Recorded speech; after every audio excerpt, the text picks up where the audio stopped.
Friend Lucas has requested a breakdown from the Sermon on the Mount, Matthew chapter 6, verses 22 and 23. Let's dive right in and read it from the ESV. The eye is the lamp of the body, so if your eye is healthy, your whole body will be full of light. But if your eye is bad, your whole body will be full of darkness. If then the light in you is darkness, how great is the darkness? So let's pick it apart in Koine. Ho luknos to somatos estin ho ophthalmos. So ho luknos, the lamp, to somatos, of the body, estin is, ho ophthalmos, the eye. So notice underneath that, I've translated it, the eye is the lamp of the body. Why have I reversed lamp and eye in their order? Because what we have here is a predicate nominative where one of these, either ho luknos or ho ophthalmos, is the subject and the other is the predicate. So I'm saying that ho ophthalmos, the eye, is the subject. Why? Because it's preceded by the stative verb, which is more common in predicates nominative, and the predicate is usually, if one of them is modified, like ho luknos is modified by to somatos, of the body, the modified one is usually more likely to be the predicate. So the subject, the eye, is estin, the lamp of the body, the predicate, the lamp of the body being the predicate. There's one other reason for us to make that decision. The passage is eye-centric. It's logically eye-centric and not lamp-centric. So it's much more likely that our subject here is the eye and not the lamp. Let's carry on. Eon un ho ophthalmos su aplus holon to soma su photenon estai. So, eon un ho ophthalmos su. Eon is if, un is then or therefore. If then, ho ophthalmos su, your eye, and then we get that a. Notice it has a little iota subscript and it's got a smooth breathing mark. This is a present active subjunctive mood third person singular verb. It should, it may, it might be. If your eye should be a plus, healthy or pure. So notice I have a slash here, either healthy or pure. If we're referring to the physical state of your eye, the functionality of your eye, a plus would mean healthy. If we're referring to the ethical state of your eye, the nature of your seeing, the ethical nature of the way you look at things, then it would mean pure or without ulterior motive, healthy in the sense of being upright and being fit for offering. If you think about Old Testament offerings, you couldn't offer an animal that was wounded or somehow handicapped or had a bad eye, was blind, was lame, etc. It had to be fit. It had to be in good shape. So when we use this word a plus, whether we're talking about physical health or ethical health, it has to be fit for offering. It has to be in good stead, in good shape. Let's look at the rest of it. Holon to soma su photenon estai. So if it turns out that your eye is healthy or pure, then your whole body shall be shining. So it'll be full of light. It'll be shining, whatever that might mean. If this whole thing is a metaphor for the ethical condition of the person, for the way you look at the world, then purity, being fit for offering, not being marred morally, makes sense. But let's get a little bit more of that as we carry on. Look at the next part. Eon de ho ophthalmos su poneros e. But, de is but, if ho ophthalmos su, your eye, then we get that a again, should be poneros, evil, holonto soma su skotenon estai, the whole body of you, your whole body shall be darkness. So it's clearly a parallel construction with the previous third class condition, right? If your eye should be healthy and pure, then your whole body will be shining. The contrast being, if your eye should be poneros, evil, unhealthy, marred, unfit for offering, then your whole body shall be darkness. It's a stark contrast between whether we're talking physically or ethically, being healthy or pure and fit for offering, or being unhealthy, sickly, weak, marred, damaged, and evil and unfit for offering. The other contrast is in the apodoses of those conditions. You'll either be full of light and shining, or you'll be full of darkness. So a good, healthy eye, a pure eye, will leave you shining. Your whole body, the whole you will be shining. But an unhealthy, evil, sickly, weak eye, unfit for offering, will leave you full of darkness. All of you will be darkness based on the way your eye functions. Why? Because your eye is the lamp of the body. Again, whatever that may mean. Let us carry on and look at the last part. Eun to phos to ein soi skotos estin to skotos poson. So therefore, or then, and a is if, but this is not third class condition if, this is first class condition if, assumed to be true for the sake of argument. If then, to phos, the light, to ein soi, which is in you, estin is skotos, dark. If the light that is in you is darkness, right? That sounds oxymoronic, right? If the light that is in you is darkness, to skotos poson, how great the darkness. Like if the light in you, if the thing that makes up your inner being is darkness, even a little bit, then how great the darkness. The darkness is overwhelming. You want to be filled with light. You don't want to have any darkness because the darkness is great.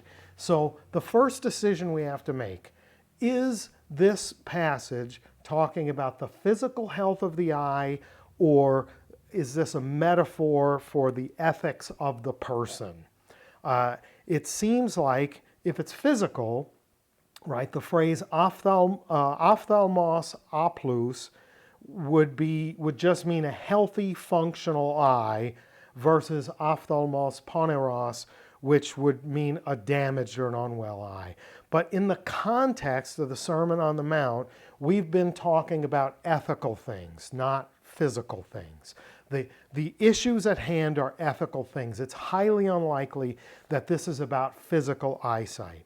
Now, some have suggested that this is a contrast, that these two verses are a contrast between generosity and greed. So in favor of that argument is this fact.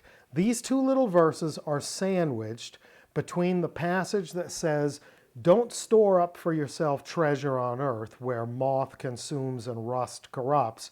Rather store up treasure for yourself in heaven where it's forever treasure. And then on the other piece of bread for the sandwich, is that you cannot serve God and mammon or money.